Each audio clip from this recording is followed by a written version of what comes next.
And before personal computers and mobile phones, it was the TV service Ceefax that told us what we wanted to know, launched 50 years ago. Now, today marks 50 years since Ceefax appeared on our screens, the world's first teletext service. Now, does this look familiar? Ceefax was developed by BBC broadcast engineers in the late 1960s who found spare lines in TV pictures that could be used to transmit words and numbers. There was everything you needed: the news, the sports results, the weather forecast and the TV listings, with just a few clicks of a remote control. Now, with all of this on offer, Ceefax quickly became a national sensation. By the 1990s, 22 million people were using the platform weekly, making it the most read news source in the UK. But of course, then the internet and smartphones took over and the service came to an end in October 2012. So 50 years on from its first appearance, Tim Moffat has been looking back at the history of Ceefax. Ceefax, a name manufactured from seeing facts. It was mind-blowing. Text on your telly.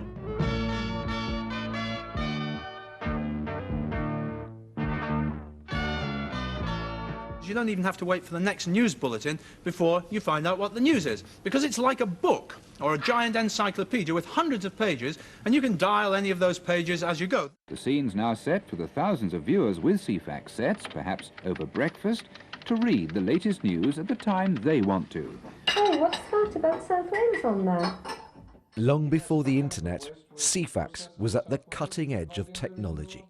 This will be changing all the time as the financial right. the index is changing. If the index changes, it can be updated more or less instantly. Okay. The Centre for Computing History in Cambridge, where teletext fans and pioneers have been celebrating its anniversary. Cutting the cake, Ian Morton-Smith. Early morning, when the first Ceefax newsman, Chief Sub-Editor Ian Morton-Smith, arrives for duty. I was there at the beginning, watched it grow. I think there were 4 sets when Ceefax first started that were equipped to receive the signal. And by the time I left, there were 22 million viewers. You controlled access to the information. That's what made Ceefax special. And then, of course, along came the internet and killed it stone dead. Ceefax's financial section. For those using Ceefax for the first time, the big question. Graham, how does Ceefax work? Well, it's an ingenious way of using the television signal to get pages of information onto the TV screen. The normal television picture is made up of a number of lines, but there are spare lines at the top, and we use these lines to carry Ceefax. A program system of an entirely new kind. Teletext took off. And it's all done at the touch of a button. After Ceefax came Oracle on ITV and later Foretel on Channel 4.